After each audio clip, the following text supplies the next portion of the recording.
আল্লাহ পাক দুনিয়াতে পাঠিয়েছেন তার ইবাদত করার জন্য।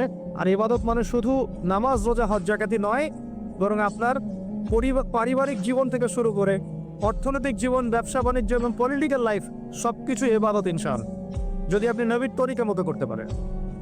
এখন একটা প্রশ্ন আসবে, এই ইবাদতটা কি আমরা শুধু ব্যক্তি জীবনেই করব, ইবাদতের জীবনেই করব, না পুরো জীবনে করব? এখন এই দাওয়াতটার খুব বেশি প্রয়োজন। আমরা অনেকেই নামাজ পড়ি কিন্তু শুধু ভাই আছি না, নাই? অনেকে তাহাজ্জুদ পড়েন কিন্তু ঘুষ খান, আছেন না?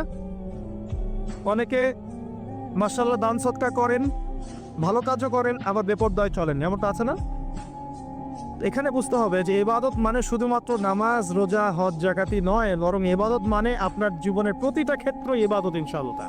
যখন আপনি নামাজ রোজা হজ জাকাত করছেন, তাসবিহ তাহলিল জিকির আজকার করছেন, এগুলো ইবাদত হচ্ছে আলহামদুলিল্লাহ। একই সাথে যখন আপনি ব্যবসায় আসবেন, তখন মাপে কম দেওয়া যাবে না, তখন পণ্যে ভেজাল দেওয়া যাবে না, তখন আপনি মিথ্যা কসম খেয়ে পণ্য বিক্রি করতে পারবেন না, তখন আপনি মজুত করতে পারবেন না, কৃত্রিম সংকট তৈরি করতে পারবেন না। এখানেও আপনাকে সুন্নাহ ফলো করতে হবে। যদি এখানে গিয়ে আপনি রাসূলের সুন্নাহ ফলো না করেন, আল্লাহর বিধান আপনি না মানেন, তাহলে ইবাদত বন্দেগী জীবনে লা ইলাহা ইল্লাল্লাহ থাকলেও ব্যবসা বাণিজ্যের জীবনে লা ইলাহা ইল্লাল্লাহ নাই। আমার কথা কি বোঝা যায়? একটু হলেও কি বোঝা যায়? আচ্ছা, আবার পারিবারিক জীবনে গেলেন,